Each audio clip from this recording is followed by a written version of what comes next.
الحمدللہ رب العالمین والصلاة والسلام علی سید المرسلین اما بعد فاعوذ باللہ من الشیطان الرجیم بسم اللہ الرحمن الرحیم الصلاة والسلام علیک یا رسول اللہ وعلی آلک واصحابک یا حبیب اللہ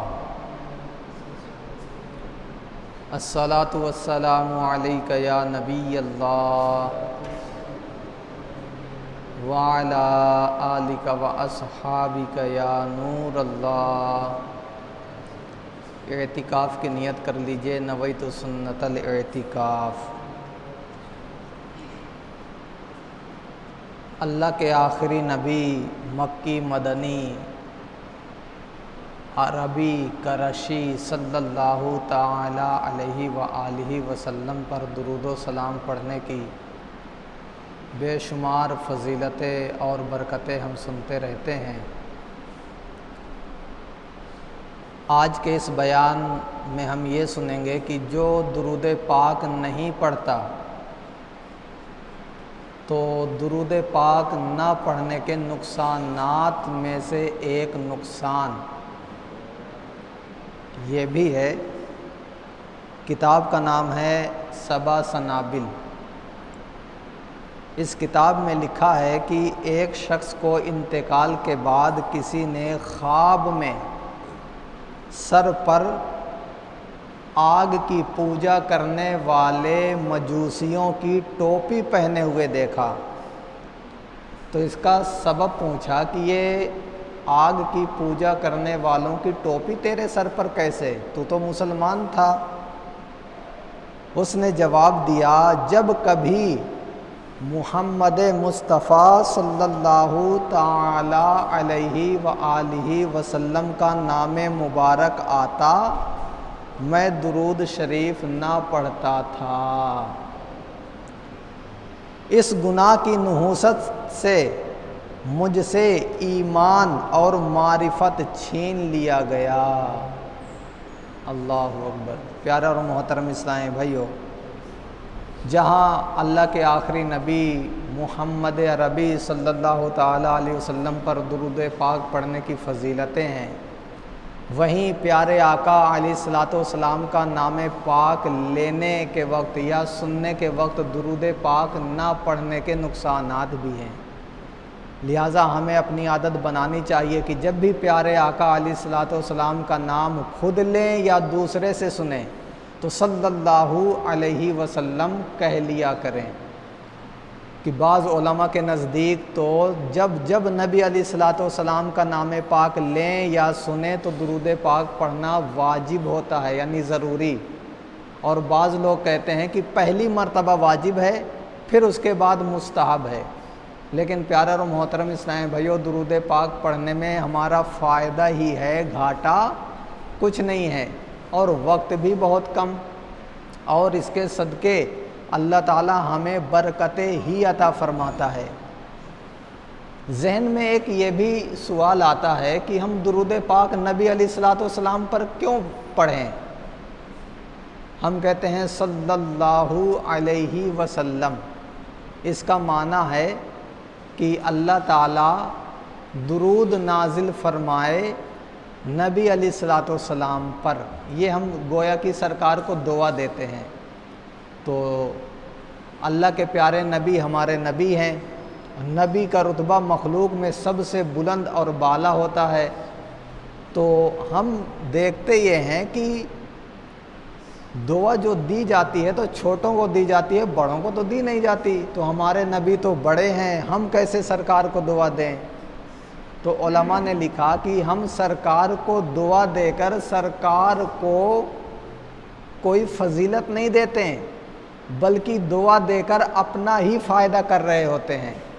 جیسا کہ ایک فقیر امیر شخص کے گھر کے دروازے پر پہنچتا ہے، حالانکہ فقیر امیر کو کیا دے گا، بلکہ فقیر کی غرض یہ ہوتی ہے کہ امیر سے میں لوں، اور ایسا ہی ہوتا ہے، امیر اپنے گھر کا دروازہ کھولتا ہے، اس فقیر کو 10-5 روپے دے دیتا ہے، فقیر آگے بڑھ جاتا ہے۔ لیکن یہ 10-5 روپیہ لینے سے پہلے فقیر امیر کے لیے دعا دیتا ہے، اللہ تیرے بال بچوں کو سلامت رکھے، تیرے کاروبار میں برکت دے۔